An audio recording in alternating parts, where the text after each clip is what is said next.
ఎంత తీవ్రమైన విషాదం జరిగిందంటే, ఇప్పుడు నేను చెప్పబోయే ఈ విషయాలు విన్న తర్వాత, అసలు సమాజం ఎటుపోతుంది? అసలు మనం బయటికెళ్తే సురక్షితంగా, క్షేమంగా మళ్ళీ తిరిగి వస్తామా? అనే ఆలోచనలో పడిపోతారన్నమాట. అసలు ఏంటనే విషయాలు మనం ఇప్పుడు చెప్పుకుందాం. ఒక వ్యక్తికి బర్త్‌డే మాట. ఈ బర్త్‌డే జరుగుతున్న క్రమంలోని ఆ వ్యక్తి ఇంకో ముగ్గురు ఫ్రెండ్స్‌ని ఇన్వైట్ చేసాడు. సో, ఇన్వైట్ చేస్తే సాధారణంగా మనం బర్త్‌డే కదా అని చెప్పి వెళ్తాం కదా! సో, అదే విధంగా వాళ్ళ ముగ్గురు కూడాను ఆ ఫ్రెండ్స్ ఎవరైతే ఫ్రెండ్ ఉన్నాడో ఆ వ్యక్తి యొక్క బర్త్‌డే సెలబ్రేషన్ చేయడానికి వీళ్ళు ముగ్గురు వెళ్లారు.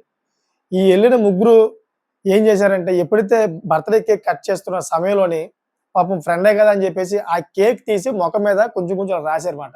ఎప్పుడైతే మొఖం మీద ఇలా రాశారో ఎవరైతే బర్త్‌డే జరుపుకుంటున్నాడో బర్త్‌డే బాయ్ ఎమ్మటనే తన దగ్గర ఉన్నటువంటి పిస్టల్ తీసి ముగ్గురు కూడా కాల్చేసాడు. ముగ్గురు కూడా చాలా దారుణంగా కాల్చేసాడన్నమాట. కాల్చేసి అక్కడ ఉన్నటువంటి ఏదైతే సీసీటీవీ ఫుటేజ్ ఉందో దాన్ని డిలీట్ చేసేసాడన్నమాట. అక్కడి నుంచి పరారయ్యాడు. ఇదంతా కూడా ఎక్కడ జరిగిందంటే ఉత్తరప్రదేశ్‌లో జరిగింది. మనం అనుకుంటాం బర్త్‌డే సెలబ్రేట్ చేసుకుంటున్నారు స్నేహితులు అనుకుంటాం. చూసారు కదా! ఇప్పుడు స్నేహితుల్లోనే దుర్మార్గం, స్నేహితుల్లోనే శత్రువులు, కుతంత్రం ఇయన్నీ కూడా స్నేహితుల మధ్య ఉన్నాయన్నమాట. అలా లేని పక్షంలోని ఈ ముగ్గురు స్నేహితుల్ని ఏ విధంగా చంపుతాడు చెప్పండి ఒకసారి? ముగ్గురు స్నేహితులు కూడా తనని ఆనందపరుస్తాకే కదా! ఇప్పుడు కేక్ తీసి మొఖం మీద రాసింది. ఈ చిన్న విషయానికి అతను చంపడానికి కారణం ఏంటి? అతను 100% ఈ ముగ్గురు మీద కూడాను కక్ష కట్టి ఉన్నాడు.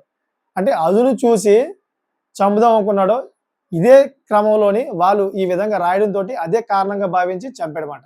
సో, ఈ విధంగా ఉంది. దయచేసి మీ పిల్లల్లో గాని, ఈ వీడియో చూస్తున్న ప్రతి ఒక్కరు గాని, స్నేహితులైనా ఎవరైనా మీరు వెళ్ళిన క్రమంలో జాగ్రత్తగా ఉండండి. ఎవరి మనసులో ఏముందనేది మనకు తెలీదు. ఎందుకంటే నా ఫ్రెండ్ అని మీరు అనుకుంటారు.